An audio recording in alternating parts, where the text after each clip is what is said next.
शरीर को भी हम बाहर से ही जानते हैं। जैसे कोई किसी महल के बाहर घूम ले, दीवारों का बाहरी रूप देख ले और समझे कि यही महल है, ऐसा ही हम अपने शरीर को भी बाहर से देखते हैं। बाहर से दिखाई जो पड़ता है शरीर वही नहीं है। शरीर को भीतर से देखकर तत्क्षण शरीर से छुटकारा हो जाता है। बाहर से तो शरीर का जो रूप दिखाई पड़ता है वो ढका हुआ आवृत रूप है। भीतर से शरीर की वस्तु स्थिति दिखाई पड़ती है, जैसा शरीर है। बुद्ध अपने साधकों को भेजते थे मरघट, लाशों को देखने के लिए, हड्डियों को देखने के लिए, खोपड़ियों को देखने के लिए। शरीर भीतर से वैसा है, सब ढका है चमड़ी के आवरण में। अन्यथा शरीर से इतनी आसक्ति, इतना मोह, इतना ममत्व पैदा न हो।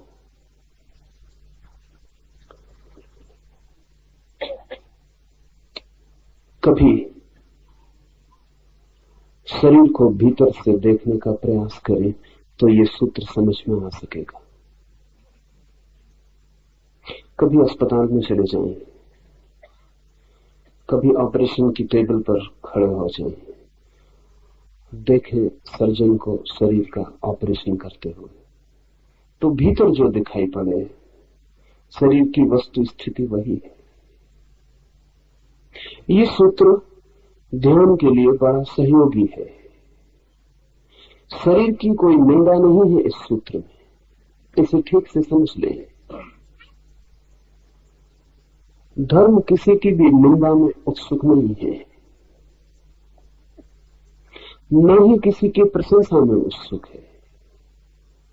धर्म तो जैसा है उसे जानने में उत्सुक है।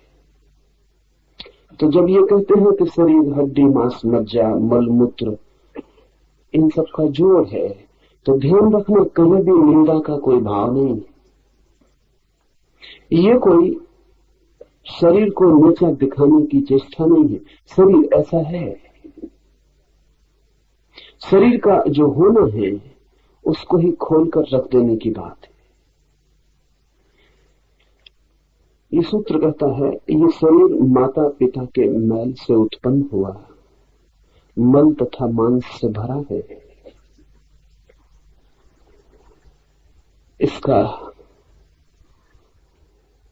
जैसे अपने ही पास, अपने ही निकट चंडाल खड़ा हो, शूद्र खड़ा हो और उसका कोई त्याग करके दूर हट जाए, ऐसा ही इस शरीर का त्याग करके तो ब्रह्म रूप होकर कृतार्थ हो।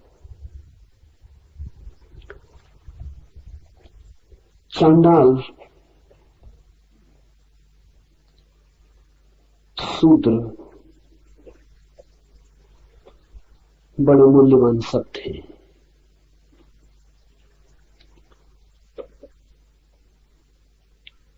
प्राचीन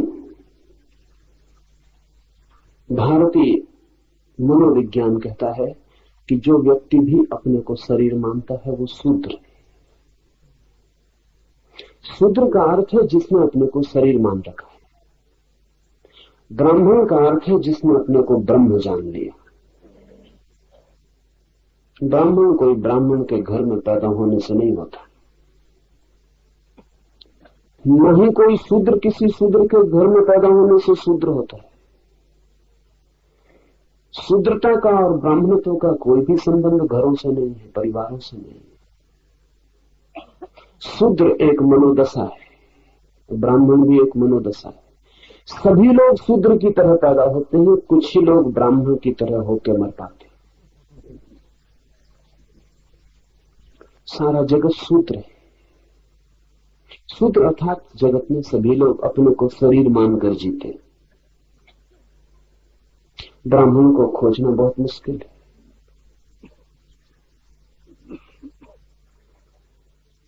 ब्राह्मण के घर में पैदा होना कोई कठिन बात नहीं, ब्राह्मण होना बहुत मुश्किल है।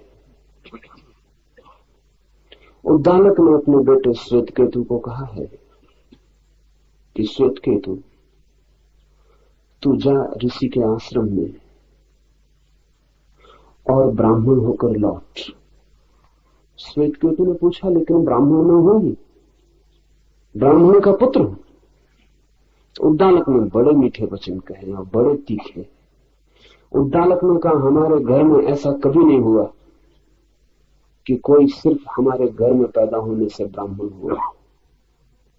हम वस्तुतः ही ब्राह्मण होते रहे, तो तू जा गुरु के आश्रम में और ब्राह्मण होकर वापस लौट। बाप से कहीं ब्राह्मणत्व मिला है? गुरु से मिलता है।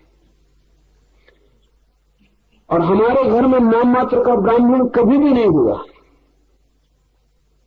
हम सदा ही ब्राह्मण होते रहे।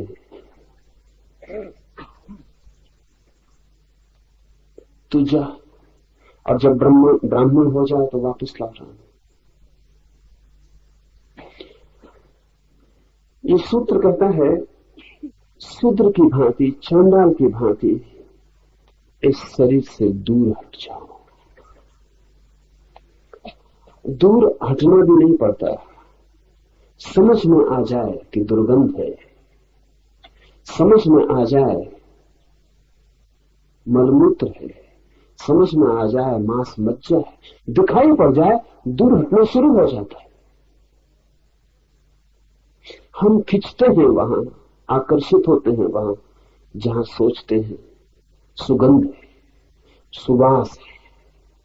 हटने लगते हैं वहां से, विकर्षित होते हैं वहां से जहां लगता है दुर्गंध है। शरीर के पास रहने का जो मन है हमारा, वो शरीर के संबंध में हमारे अज्ञान के कारण ही है। हमें पता ही नहीं कि शरीर हमारा क्या है। तो शरीर को भीतर से देखें, अपने ही सर्जन बन जाएं, अपने को ही उगाड़ें। चमड़ी बहुत मोटी नहीं है, बहुत पतली है, और चमड़ी के भीतर जो छिपा है उससे हम कितना राग बना लेते हैं, और इस भांति जीने लगते हैं जैसे वही हमारा सब कुछ होना है। तो जुड़ जाते, बन जाते। शरीर की ठीक ठीक स्थिति ख्याल में आने लगे तो आप पाएंगे दूर हटना शुरू हो गया। हटना भी नहीं पड़ता है, हटना शुरू हो जाता है। फिर तो पास आना हो तो चेष्टा करनी पड़े, लेकिन हम शरीर के पास हैं, उसका एक ही अर्थ है कि हमने कभी शरीर को भीतर से देखा नहीं। हम भी अपने शरीर को दर्पण में देखकर जानते हैं। दर्पण में जो दिखाई पड़ता है वो हमारे शरीर का बाह्य आवरण।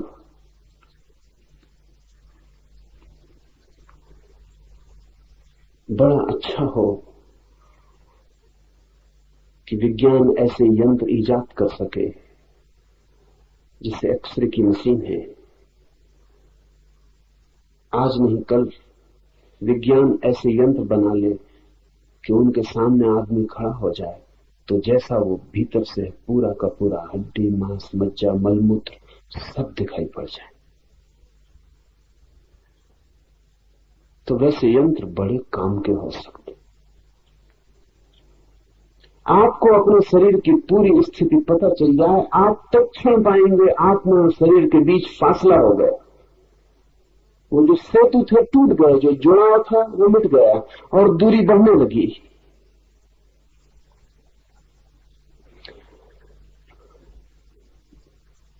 उपनिषद के ऋषियों ने वो आंख पैदा करने की कोशिश की है जिससे आप भीतर झांक सके, चमड़ी के भीतर झांक सके, अपनी ही चमड़ी के भीतर झांक सके। सत्य मुक्तिदायी है। स्वयं के शरीर का सत्य पता चल जाए तो भी मन मुक्त होना शुरू हो जाता है। असत्य बंधन है, नहीं हम जिससे जानते उससे हम बंध जाते। हे मुनि, महाकाश में घटाकाश की तरह परमात्मा में आत्मा को एक रूप करके अखंड भाव से शांत हो जाए। जब शरीर की व्यर्थता दिखाई पड़े, शरीर का असार होना दिखाई पड़े और शरीर केवल एक गंदगी का ढेर मालूम होने लगे, और जब शरीर से दूरी बढ़ने लगे, तभी परमात्मा से निकटता होनी शुरू होती है। शरीर के जितने निकट, परमात्मा से उतने दूर। शरीर से जितने दूर, परमात्मा के उतने निकट। शरीर से जितने जोर से हम बढ़े हैं, उतने ही उस अशरीरी चैतन्य से हमारा फासला है। जब शरीर की तरफ पीठ हो जाती और जब शरीर से दूरी बढ़ने लगती, तो शरीर से दूरी बढ़ने का एक ही मतलब होता है कि आत्मा से निकटता बढ़ने लगती। आत्मा है एक छोर, शरीर है दूसरा छोर, बीच में हम लगते हैं आत्मा के बहुत। इसलिए शरीर से दूर हटने को ध्यान की एक प्रक्रिया की तरह लिया गया है। इसके कई दुष्परिणाम भी हुए, क्योंकि जब पश्चिम में भारतीय शास्त्रों का पहली दफा अनुवाद हुआ, तो उन्हें लगा कि ये तो शरीर के दुश्मन मालूम पड़ते। ऐसा है नहीं, ये सिर्फ उपाय है। शरीर की वस्तुस्थिति जानने से तत्काल चेतना भीतर की यात्रा पर निकल जाती है। शरीर का ठीक ठीक बोध होते ही शरीर पर पकड़ ढीली हो जाती। वो पकड़ ढीली हो सके, इसलिए इस बोध को तीव्र करना जरूरी है।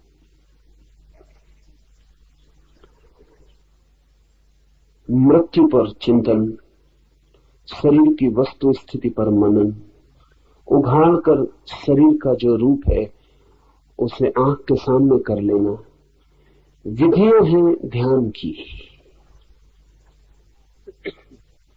इनसे आदमी भीतर की तरफ सरकना शुरू हो जाता, और वो सरकना सहज हो जाता है, इसलिए चेष्टा नहीं करनी पड़ती। अगर आप शरीर को बिना समझे भीतर की तरफ जाना चाहते हैं तो अति कठिनाई होगी, क्योंकि मन तो शरीर में लगा ही रहेगा, जुड़ा ही रहेगा। बुद्ध का एक भिक्षु एक गांव से निकलता है, सुंदर है बहुत। ध्यान में उसके सौंदर्य को और भी गरिमा देती है। मौन भीतर सघन हुआ है, तो उस मौन की किरणें उसकी आंखों और उसके चेहरे से और भी प्रकट होने लगी। वह आभा मंडित हो गया है, एक वेश्या उस पर मोहित हो जाती। रविन्द्रनाथ ने एक बहुत मधुर गीत इस घटना पर लिखा।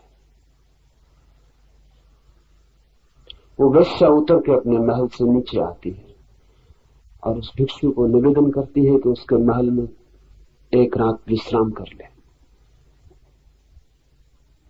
वो भिक्षु कहता है, निमंत्रण अस्वीकार करना हमारा नियम नहीं, आऊंगा, लेकिन अभी समय नहीं आया। जब तुम्हारे शरीर की वास्तविक स्थिति प्रकट हो जाएगी तब मैं आऊंगा।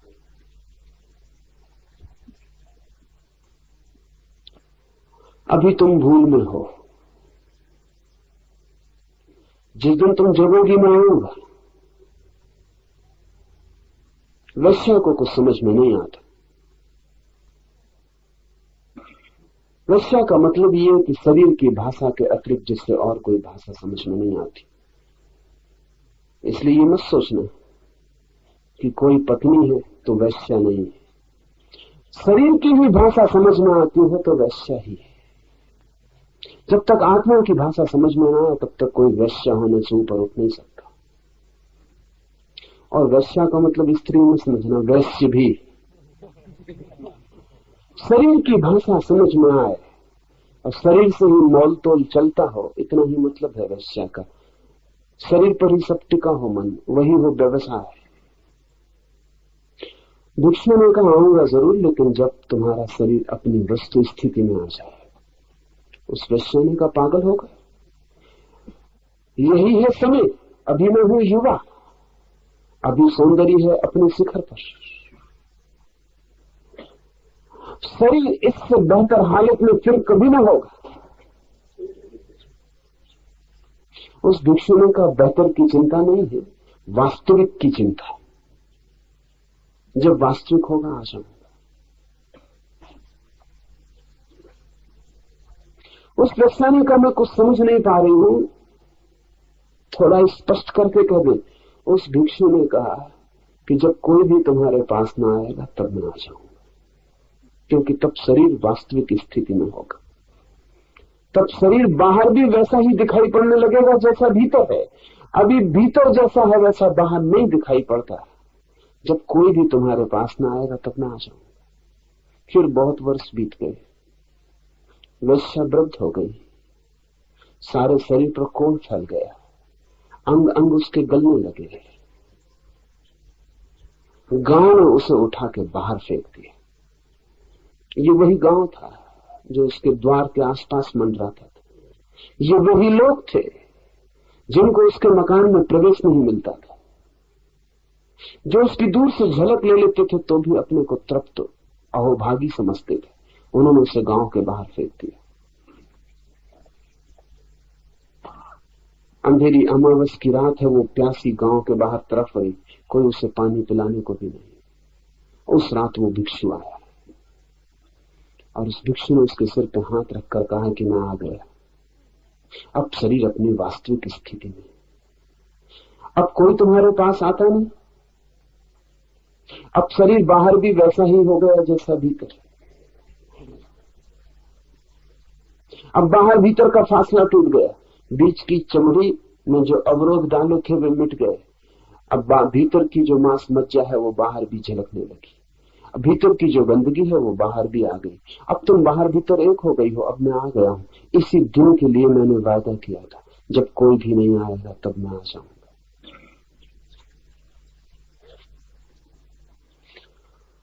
रही मेरी बात, उस भिक्षु ने कहा, मुझे तो उस दिन भी ये दिखाई पड़ता था जो आज बाहर आ गया, तुम्हें नहीं दिखाई पड़ता था। मैं तो उस दिन भी तुम्हारे घर मेहमान हो सकता था, मुझे कोई अड़चन न थी। तुम्हें भ्रांति और बढ़ जाती कि अब तो भिक्षु भी मेरे घर मेहमान होने लगे। मेरी कोई अड़चन न थी, उस दिन भी आ जाता, क्योंकि उस दिन भी मैं यही देख रहा था जो आज तुम्हें दिखाई पड़ रहा है। जो आज पूरे गांव ने देख लिया है वो मैंने उस दिन भी देख लिया था। लेकिन वो वेश्या वहां बाहर पड़ी भी अपने शरीर को नहीं देख रही, आंख बंद करके वो उन्हीं दिनों का स्मरण कर रही जब शरीर सुंदर था, जब गांव में गरिमा थी, गौरव था। बुढ़ापे में भी लोग जवानी का चिंतन करते हैं। शरीर भी अपनी सच्चाई को प्रकट कर देता है तो मन से ढांकते रहते हैं। चमड़ी भी साथ नहीं देती, अब तो आंखें बंद कर लेते और भीतर वो जो बीत गया उसका रस लेते रहते। बूढ़ा भी जब जवानी का रस लेता है तो समझना कि वो शूद्र ही मरेगा, और जब जवान भी बुढ़ापे को आने के पहले ही शरीर में देख लेता है तो समझना कि ब्राह्मण होकर मरेगा। मरता हुआ आदमी भी जब जीवन की ही वासना लिए रहता है तो समझना कि शूद्र है, और भरी जवानी में भी आदमी जब मृत्यु को देखने लगता है तो समझना कि ब्राह्मण का जन्म शुरू हो गया। और ये जरूरी है कि शरीर की ये वास्तविकता हमें दिख जाए तो हमारी पीठ हो जाए इसकी तरफ और मुंह हमारा उस तरफ हो जाए जहां चैतन्य। हे मुनि, महाकाश में घटाकाश की तरह परमात्मा ने आत्मा को एक रूप करके अखंड भाव से सदा शांत रहो। मोड़ लो मुंह अपना शरीर से और फिर देखो उस महाआकाश की तरफ। वो महाआकाश निकट ही है। एक घड़ा रखा हो, जमीन पर हम उसे उल्टा रखते हैं तो घड़ा आकाश की तरफ देखे पर उसे दिखाई पड़ेगी केवल मिट्टी की देह, आकाश दिखाई नहीं पड़ेगा। घड़े को उल्टा रख दिया जमीन पर, वो आकाश की तरफ देखे, उसे क्या दिखाई पड़ेगा? उसे दिखाई पड़ेगी अपनी मिट्टी की परत, अपनी देह, अपना शरीर। आकाश दिखाई नहीं पड़ेगा। फिर घड़े को हम सीधा रखते और घड़ा आकाश की तरफ देखे मुंह आकाश की तरफ है। तो अब घड़ा देख पाएगा कि देह में नहीं हूं, और अब घड़ा ये भी देख पाएगा कि जो छोटा सा आकाश मेरे भीतर है वही आकाश बाहर है, और हम दोनों के बीच कहीं भी कोई अंतराल नहीं। हम दोनों अविच्छिन्न हैं। सतत मैं ही फैलता चला गया हूं इस आकाश में। सतत ये आकाश ही मुझ तक चला आया है, और बीच में कहीं कोई अवरोध, कहीं कोई सीमा, कहीं कोई दीवार नहीं। ठीक ऐसी ही घटना घटती जब आप शरीर की तरफ देख रहे होते हैं, तो आप उल्टे घड़े की तरह रखें, आपको शरीर दिखाई पड़ता है। जब आप शरीर से मुंह मोड़ते हैं, आप सीधे घड़े की तरफ हो गए। अब आपका मुंह आकाश की तरफ खुलता है।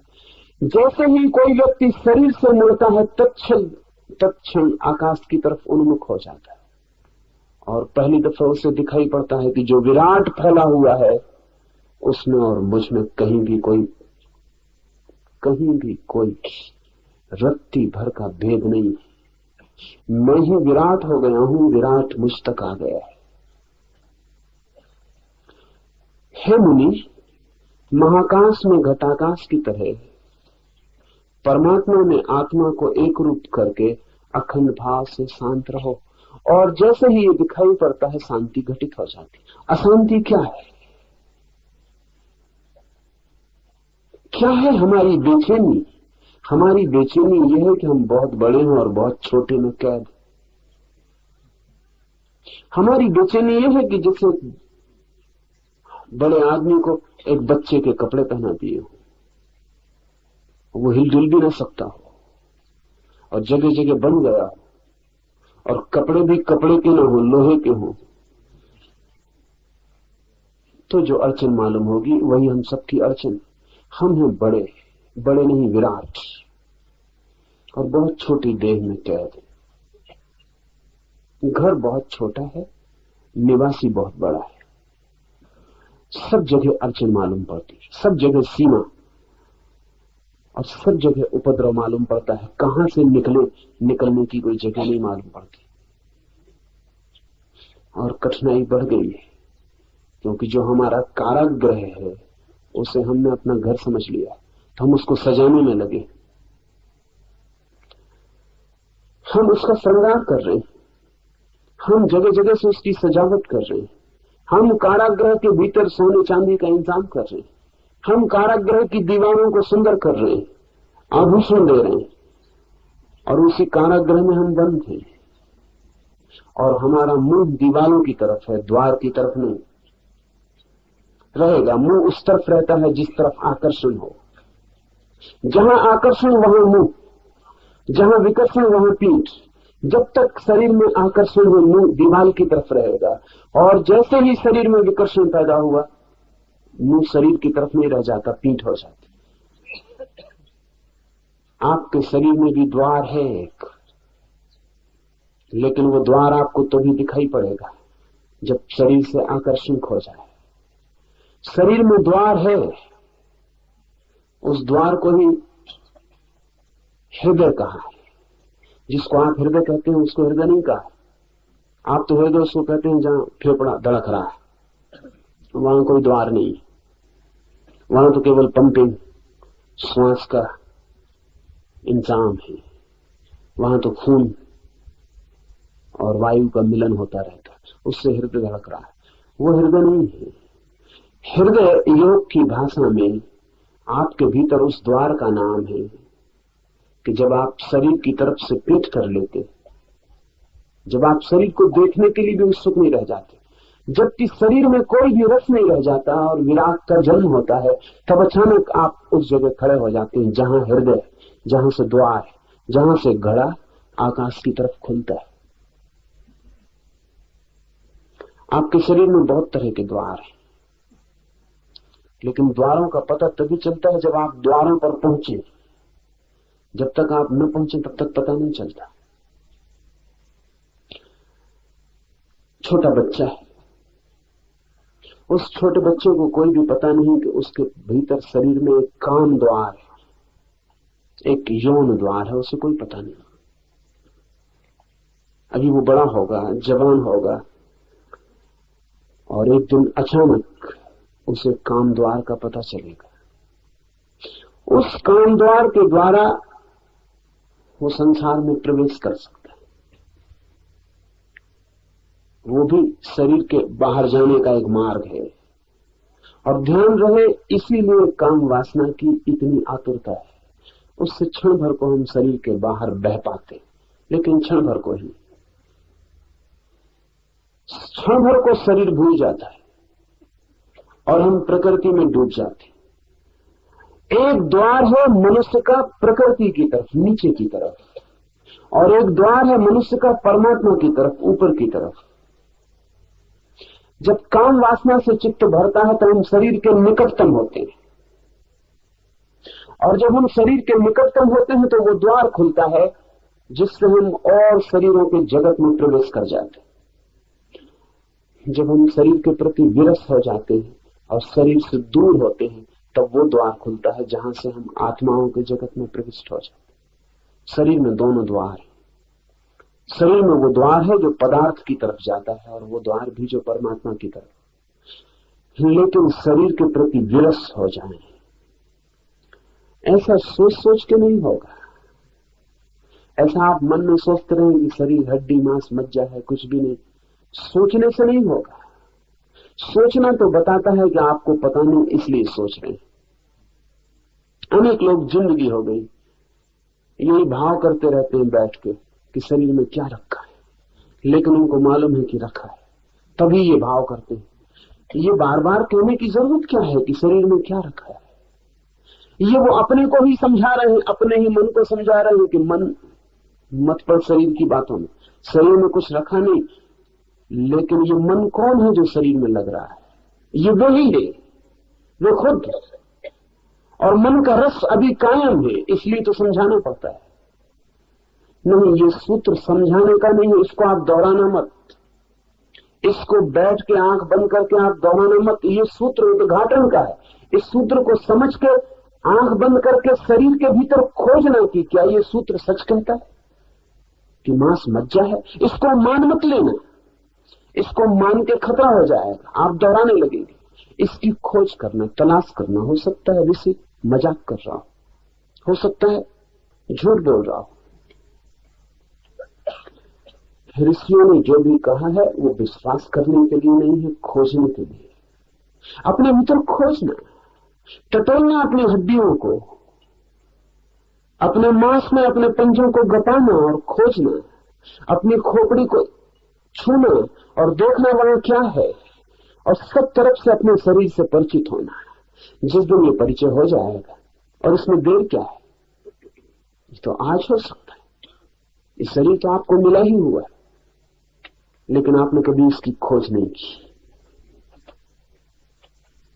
इसको आपने कभी जांचा पड़ता नहीं। और ऐसा अजीब है आदमी कि आपको तो माफ भी किया जा सकता है। मैं ऐसे डॉक्टर्स को जानता हूं जिनका सारा अध्ययन, जिनकी सारी शिक्षा हड्डी मांस मज्जा की है, वे भी इतने ही मोहित है शरीर में। एक डॉक्टर का भी शरीर में मोहित होना चमत्कार है। इसका मतलब है अंधापन गजब का है। अंधापन का कोई हिसाब नहीं। ये सर्जन की तरह ये डॉक्टर टेबल पर शरीरों को काटता रहता है, और फिर भी मजनुओं की तरह लैलाओं के गीत गाता रहता है। तो चमत्कार इसको कहना चाहिए। ये ताबीज वगैरह निकाल देते हैं साईं बाबा, ये कोई चमत्कार नहीं है। चमत्कार ये है कि ये आदमी रोज काटता है मांस मज्जा को, और जब शरीर को खोलता है तो दुर्गंध की वजह से नाक बंद कर लेता है।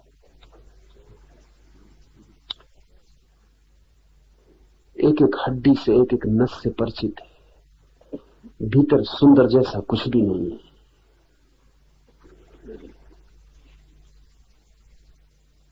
लेकिन बड़े मजे की घटनाएं घटती। मैं एक डॉक्टर को ये कह रहा था, मित्र ही, वो कहने लगे आप कहते हैं तो मुझे ख्याल आया। मैं एक स्त्री का ऑपरेशन कर रहा था, और जब मैंने उसका पेट खोला तो नासिया, बहुत मन विकार,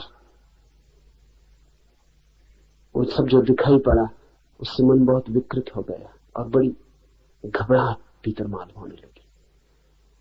ये एक तरफ चल रहा है और उस डॉक्टर ने मुझे कहा, ईमानदार आदमी है, कि ये एक तरफ चल रहा है और पास में मेरे नर्स खड़ी है, उसमें मेरा रस भी चल रहा है।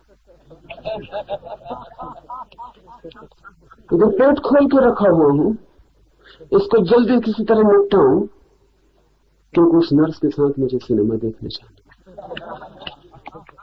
ये है आदमी का मन। हम अपने को धोखा देने में इतने कुशल हैं।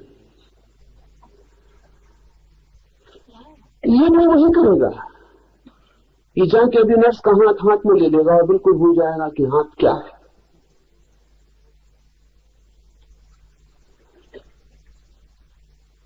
तो आम आदमी को तो माफ किया जा सकता है, लेकिन डॉक्टर की तुलना में कह रहा हूं, माफ किया नहीं जा सकता, क्योंकि शरीर हमारे पास और हम उससे भी परिचित नहीं हो पाए, और लोग आत्मा की खोज में निकल जाते हैं, और शरीर तक से परिचित नहीं हो पाए और आत्मा की खोज में निकल जाते हैं। लोग पूछते हैं आत्मा को कैसे पाएं? कृपा करके पहले शरीर को तो ठीक से जान लें, जो बहुत निकट और करीब है, इससे तो परिचित होते हैं, और इससे परिचित होना ही आत्मा की तरफ उठने की सीढ़ी बन जाती, क्योंकि जो इससे परिचित हुआ वो फिर इसकी तरफ विमुख हो जाता है, और जो शरीर से होता है विमुख, वो आत्मा की तरफ उन्मुख हो जाता है, तब उसका मुंह आत्मा की तरफ हो जाता है। और जब आकाश मिलता है भीतर के इस छोटे से घटा आकाश से, तो जो घटना घटती है उसका नाम शांति। अशांति है इस कारागृह में बंद होना, शांति है इस कारागृह के बाहर विराट के साथ एक होने का अनुभव। ईश्वर से मिले बिना कोई भी शांत कभी हुआ नहीं।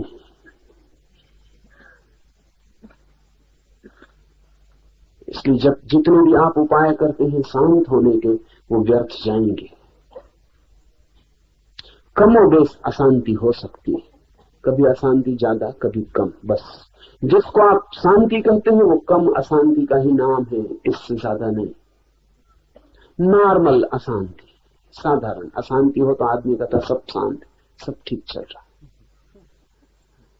अशांति थोड़ी बढ़ जाती तो थोड़ी दिक्कत मालूम होती। मनुष्य कहते हैं कि हमारा धंधा कुल इतना है कि हम तुम्हें सामान्य रूप से पागल रख सके।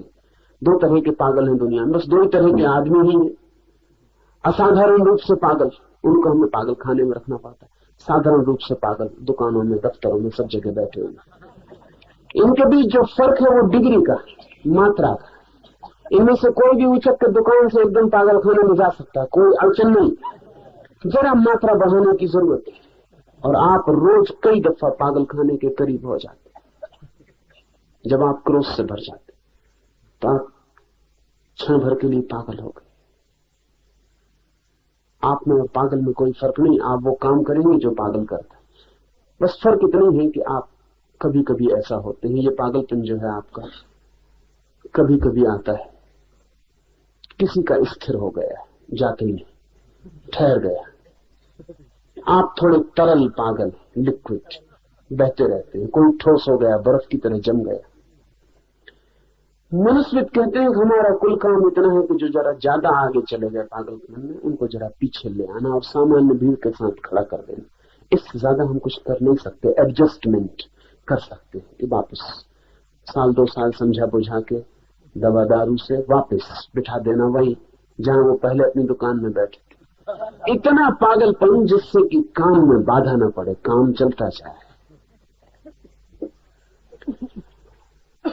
अशांति हमारा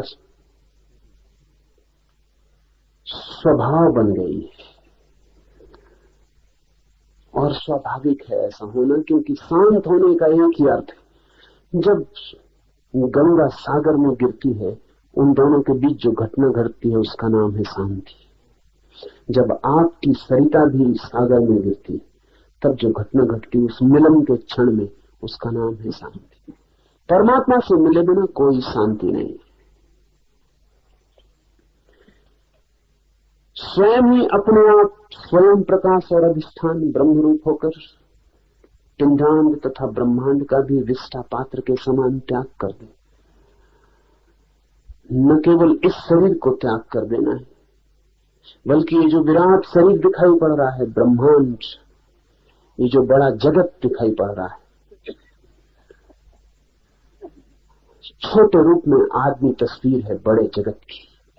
आपके बाहर फैला हुआ एक शरीर है, वो आपकी देह, भीतर छिपा हुआ चिदात्मन ज्योति है आत्मा की। ठीक ऐसे ही इस पूरे विराट का शरीर है जगत, और उसके भीतर छिपा हुआ ब्रह्म। इस शरीर का तो त्याग कर ही देना है। ये जो बाहर विराट शरीर फैला हुआ है, ये भी इसी के साथ व्यर्थ हो जाता है, इसका भी त्याग कर देना। जब कोई व्यक्ति अपने शरीर से विमुख होता है तो उसे आत्मा का अनुभव होता है। इस शब्द को ठीक से समझ लें। जब कोई व्यक्ति अपने शरीर से विमुख होता है तो उसकी आंखों में पहली दफे जो झलक आती है वो अपनी ज्योति की है, आत्मा की है, घटाकाश की है। और जब कोई व्यक्ति सारे जगत के ब्रह्मांड शरीर से भी विमुक्त हो जाता है तब उसे जो अनुभव होता है वो ब्रह्म ज्योति का है। आत्मा और परमात्मा में इतना ही फर्क है। आत्मा का मतलब है आपको छोटी सी ज्योति का अनुभव हुआ, परमात्मा का अर्थ है अब आप महासूर्य के समक्ष खड़े हो गए। अपने शरीर से छूटकर आत्मा का अनुभव होता है और ब्रह्मांड से छूटकर परमात्मा का अनुभव होता है, पर दोनों में मात्रा का ही फर्क है। इसलिए जो आत्मा तक पहुंच गया उसे कोई अड़चन नहीं है, उसे कोई बाधा नहीं, वो दूसरी छलांग भी आसानी से ले सकता है। दोहे के ऊपर आरूढ़ हुए अहंकार बुद्धि को सदैव आनंद रूप चिदात्मा में स्थापित करके लिंग शरीर को त्याग और सर्वदा केवल आत्मा रूप हो, सतत ये मुख आकाश की तरफ बना रहे, यही सन्यास का अर्थ है। ग्रस्त चेष्टा करके कभी कभी एक झलक पा लेता है, फिर लौट आता है अपने घर में। ग्रस्त का मतलब आप समझ लो ना, ग्रस्त का मतलब शरीर में जो लौट लौट आता है। ग्रह से मतलब उस घर का नहीं है जिसमें आप रहते, ग्रह से अर्थ इस घर का है जिसमें आप पैदा हुए। इसमें जो ठहर गया है उसका नाम है ग्रस्त। कभी कभी झलक भी मिल जाती है, फिर लौट लौट आता है। कभी कभी घड़ा सीधा भी हो जाता है, फिर उलट हो जाता है, फिर ठहर जाता है। उल्टा होना आदत हो गई, आदत की वजह से उल्टा होना सीधा मालूम पड़ता है, आदत की वजह से। इतने दिन तक उल्टे रहे हैं कि आदत की वजह से वही ठीक मालूम पड़ता है। अगर एक आदमी को जन्म के साथ शीर्षासन करवा दिया जाए और वो शीर्षासन किए ही बड़े किए जाए, तो किसी दिन अगर उनको सीधा खड़े होने को कहा जाए तो वो कहेगा क्या उल्टा खड़ा करवा रहे हैं, स्वभावता, क्योंकि उनकी आदत तो एक पड़ गई कि सिर के बल खड़ा होना। एक छोटी सी जाति है दक्षिण अमेरिका में, एक छोटे पहाड़ पर 300 लोगों का कबीला है। एक मक्खी है वहां जिसके काटने से सभी लोग अंधे हो जाते, तो 300 ही लोग अंधे। छोटी सी आदिवासियों की जाति, सब बच्चे आंख वाले पैदा होते हैं लेकिन 3 महीने के भीतर अंधे हो जाते, क्योंकि 3 महीने के भीतर वो मक्खी काट ही लेती है। इसलिए उस कबीले को पता ही नहीं कि आंखें होती, और 3 महीने के बच्चे को तो क्या पता चलेगा कि आंखें, बाकी तो सब अंधे हैं। 3 महीने के भीतर हर बच्चा अंधा हो ही जाएगा। अगर उस कबीले में कभी कोई आंख वाला पैदा हो जाए तो निश्चित ही उस कबीले के डॉक्टर उसकी आंखों का ऑपरेशन कर देंगे, क्योंकि बिल्कुल अस्वाभाविक मालूम पड़े। आंख कहीं होती, किसको होती? किसी को नहीं होती। तो कुछ भूल हो गई प्रकृति की, ऑपरेशन कर देना जरूरी हो जाए। अंधा होना स्वाभाविक है, आदत बन गई। हम जैसे हैं वो स्वाभाविक लगता है, जरूरी नहीं कि स्वाभाविक हो। इसे थोड़ा ठीक से समझ लें। आदत स्वभाव मालूम पड़ सकती है लेकिन आदत स्वभाव नहीं। आदत और स्वभाव में फर्क क्या है? आदत का मतलब है जिसे हम करते रहे हैं इसलिए करते चले जा रहे हैं। स्वभाव का अर्थ है कि हम अपना सब करना भी छोड़ दें तो वो होता रहेगा, उसे करना नहीं पड़ता। आदत है हमारी शरीर के साथ बंधे होने की, जन्मों जन्मों की, अनंत जन्मों की। ये स्वभाव नहीं है। इसलिए एक दफा आपको ठीक अनुभव हो जाए स्वभाव का तो ये आदत टूट जाएगी, लेकिन झलकें मिल सकती है, और झलक मिलती है तो उससे कोई अंतर नहीं पड़ता। झलक जैसे बिजली कौन जाए, फिर अंधेरा घना हो जाता है। पुरानी आदत में फिर हम वापस सेटल हो जाते, फिर स्थापित हो जाते।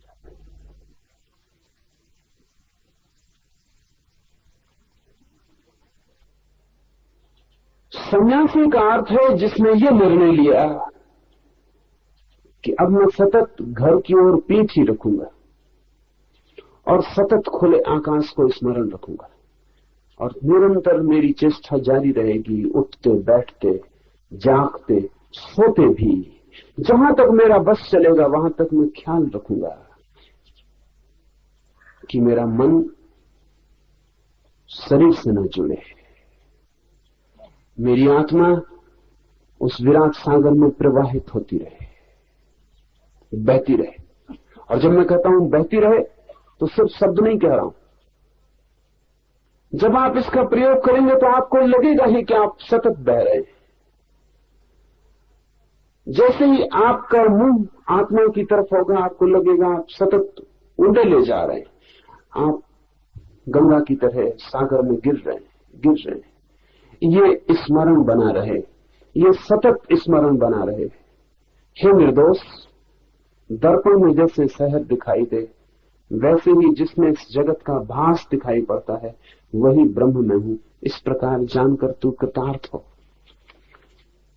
जिससे दर्पण में प्रतिबिंब दिखाई पड़ता है, लेकिन दर्पण में जो प्रतिबिंब दिखाई पड़ता है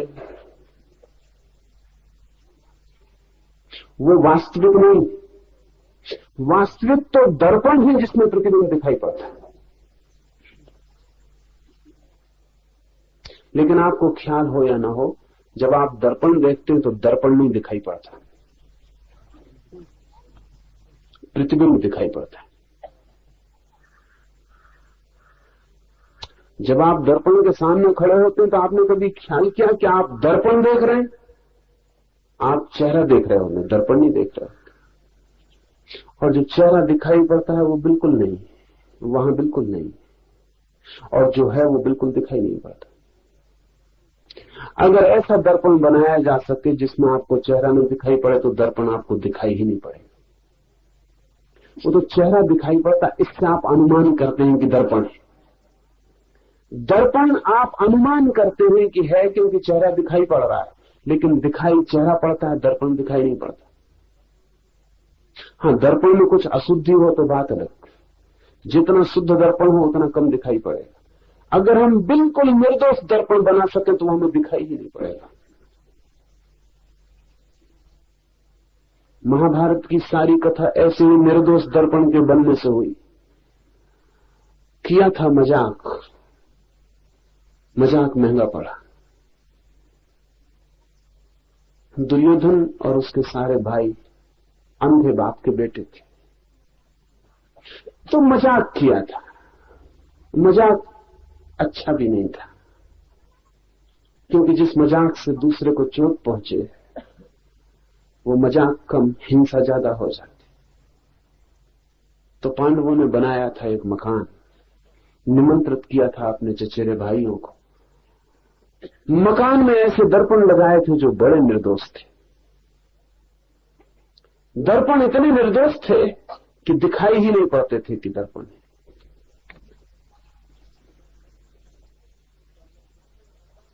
तो अगर दर्पण दरवाजे के सामने लगा था तो दरवाजा दिखाई पड़ता था, दर्पण दिखाई नहीं पड़ता था। दुर्योधन बेचारा उन दरवाजों से निकलने की कोशिश में सिर टकरा गया, उसका गिर पड़ा। द्रौपदी हंसी, उस हंसी से सारा महाभारत पैदा हुआ। उस हंसी का बदला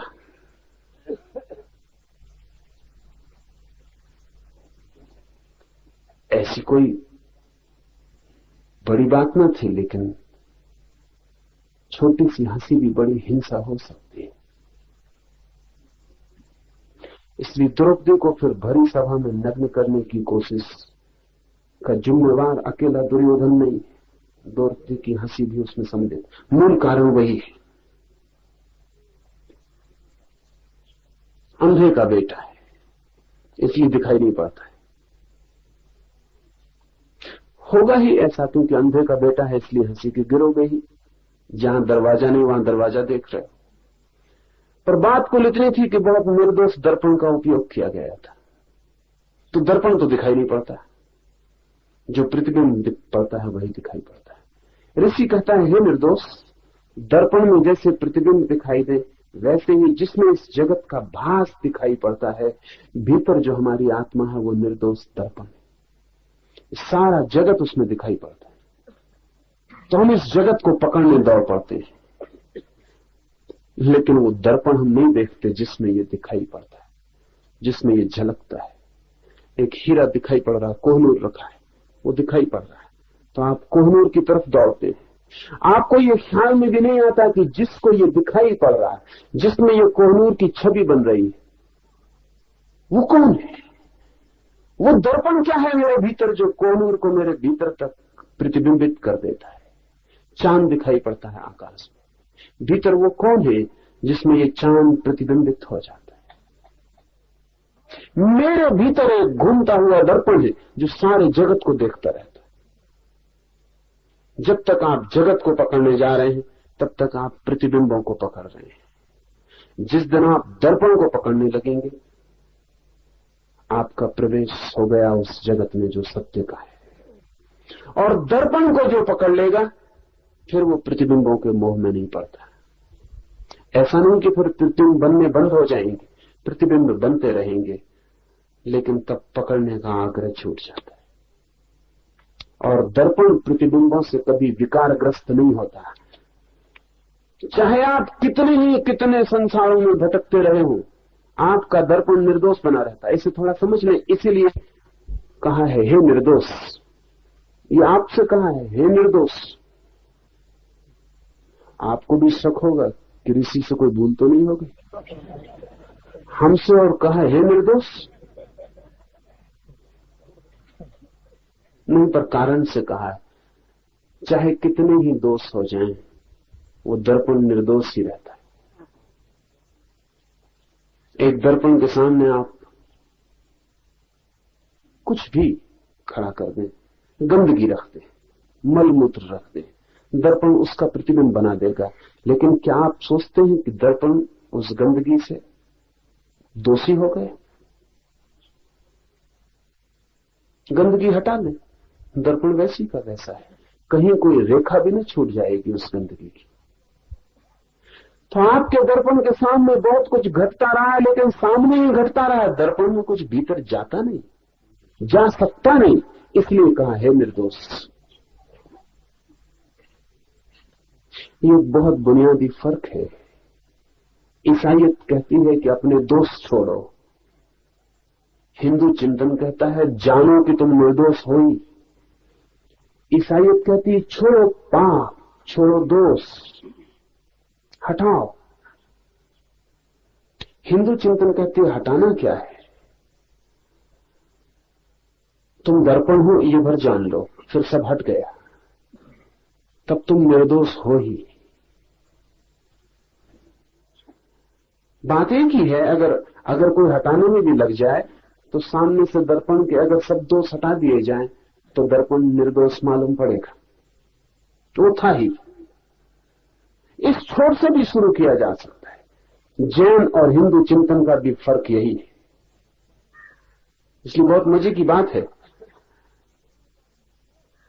जैन का भी जोर है दोष को हटाने पर। हटा दो दोष को, तो जितने दोष हट जाएंगे, अगर दोष सब हट जाएंगे तो दर्पण तो निखालिस है ही, वो निखालिस मालूम पड़ जाएगा। हिंदू चिंतन का जोर है, क्यों व्यर्थ मेहनत करते हो दोष के साथ? दर्पण हो, इस सत्य को पहचान लो, फिर पड़े नहीं रहे दोष सामने तो भी तुम निर्दोष। इसलिए जैनों को ऐसा लगता रहा है, ईसाइयत को भी लगता है कि हिंदू विचार थोड़ा खतरनाक है, क्योंकि इसमें फिर नीति पाप पुण्य के लिए बहुत जगह नहीं रह जाती। खतरनाक है, जितना गहरा सत्य होगा उतना खतरनाक हो जाता है, क्योंकि जितना गहरा सत्य हो उतना शक्तिशाली हो जाता है, और शक्ति में खतरा है, और गलत आदमी के हाथ पड़ जाए तो बहुत खतरा है। और अक्सर गलत आदमी शक्ति की तलाश में होते हैं, उनके हाथ में पड़ जाते हैं। पर हिंदू विचार है बहुत गहन, और बात इसकी है कि भीतर जो तुम्हारा चैतन्य है वो मात्र दर्पण है, जस्ट ए मिरर, मात्र दर्पण। उसमें तुमने जो भी देखा है वो बाहर है, भीतर कभी कुछ गया नहीं। हालांकि भीतर दिखाई पड़ता है, दर्पण के सामने कोई चीज रखो तो जितनी बाहर होती उतनी भीतर दिखाई पड़ती। किरणों के अनुपात का नियम, जितनी बाहर होती है उतनी भीतर दर्पण में दिखाई पड़ती है। तो एक बड़े मजे का सूत्र आप ख्याल में ले लें, जो बात आपको जितनी भीतर दिखाई पड़े जान लेना आपसे उतनी ही बाहर है। अगर कोई बात आपको बिल्कुल भीतरी मालूम पड़े तो बिल्कुल पक्का समझ लेना कि इससे ज्यादा बाहरी चीज खोजनी मुश्किल है। जैसे अक्सर होता है, लोग कहते हैं प्रेम बहुत भीतर है, उसका मतलब ये सबसे बाहरी चीज है, सबसे दूर का मामला है। जब आप कहते हैं कि किसी का प्रेम मेरे बिल्कुल हृदय में प्रवेश कर गया, तब समझ लेना कि आप बहुत दूर की चीज छूने की कोशिश में लगे। इसका मतलब यह हुआ कि कोई बहुत दूर है आपसे, और इसलिए दर्पण में इतने भीतर दिखाई पड़ रहा है। पास की चीजें पास दिखाई पड़ेंगी, दूर की चीजें गहरी दिखाई पड़ेंगी, और जरूरत नहीं है दर्पण में कोई चीज कितने भीतर दिखाई पड़ती है, इससे भीतर होने का कोई संबंध नहीं। छोटी सी तलैया में भी चांद दिखाई पड़ता है, उतना ही गहरा जितना आकाश में दूर है, उतनी गहराई भी नहीं उस तलैया। आपके दर्पण की कितनी गहराई होती, दर्पण को रख दे नीचे जमीन पर, चांद दिखाई पड़ेगा उतनी ही गहराई में जितना दूर चांद है। बाहर के प्रतिबिंब कितने ही भीतर चले जाएं, भीतर नहीं जाते। भीतर कुछ गया ही नहीं है, कभी जा भी नहीं सकता। मालूम पड़ता है क्योंकि भीतर एक दर्पण है, चैतन्य एक दर्पण है, शुद्धतम दर्पण है। इतना शुद्धतम है क्योंकि कांच कितना भी शुद्धतम हो तो भी कांच तो होता ही है, उतना पदार्थ तो होता ही है, लेकिन शुद्धतम चैतन्य। अगर हम कभी वायु का दर्पण बना पाए तो वो भी इतना शुद्धतम नहीं होगा जितना चैतन्य का दर्पण शुद्धतम होगा। अगर हम वायु का दर्पण बना पाए और उसमें कोई चीज प्रतिबिंबित हो सके तो हम बराबर प्रतिबिंब को खोजने निकल जाएंगे, दर्पण कोई बाधा भी नहीं देगा। वायु का दर्पण है, आप आर पार चले जाएंगे। चैतन्य का दर्पण और भी शुद्धतम है क्योंकि चेतना इस जगत में सबसे ज्यादा सूक्ष्म घटना है, सबसे ज्यादा सूक्ष्म शुद्धतम शक्ति है, उसमें ये जगत फलित होता है। ऋषि कहता है, हे निर्दोष, दर्पण में जैसे प्रतिबिंब दिखाई पड़ते हो ऐसे इस जगत का भास तेरे भीतर होता है। इसे छोड़कर, इसे जानकर, इसे पहचान कर, मैं ब्रह्म हूं, मैं दर्पण हूं, वो नहीं जो प्रतिफलित होता है, बल्कि वो हूं जिसमें प्रतिफलित होता है। तू कृतार्थ हो, इसके बिना और कोई कृतार्थता है भी नहीं। जब तक कोई अपनी चेतना की शुद्धता को नहीं पहचानता तब तक अकृतार्थ है। वो कुछ भी करता रहे, कुछ भी पाता रहे, सब पाया हुआ व्यर्थ होगा, सब किया अनकिया हो जाएगा, सब दौड़ धूप ऐसी ही होगी जैसे कोई पानी पे लकीरें खींचता रहे, खींच भी नहीं पाता कि मिट जाती, फिर खींचता रहे, मिटती जाती है। जिंदगी के आखिर में जिन लोगों ने प्रतिबिंबों की तलाश की है, मौत के क्षण में उन्हें पता चलता है पानी पर लकीरें खींचते हैं, सब खो जाता है। सब प्रतिष्ठा, सब पद, सब धन, सब संग्रह, सब खो जाता है। मौत के क्षण में पता लगता है कि बड़ी भूल हो गई। हमने सोचा था ग्रेनाइट पर लकीरें खींच रहे, पानी पे खींच रहे थे, लेकिन तब पता चलता है जब कुछ किया नहीं जा सकता। इसका पता अगर आज चल जाए, अभी चल जाए, तो कुछ हो सकता है। पानी पे लकीरें खींचना बंद हो सकता है। और जो आदमी हाथ खींच लेता है पानी पे लकीरें खींचने से, उस आदमी का दूसरे जगत में प्रवेश हो जाता है, उस जगत में जहां कुछ भी कभी नहीं मिटता है। एक है जगत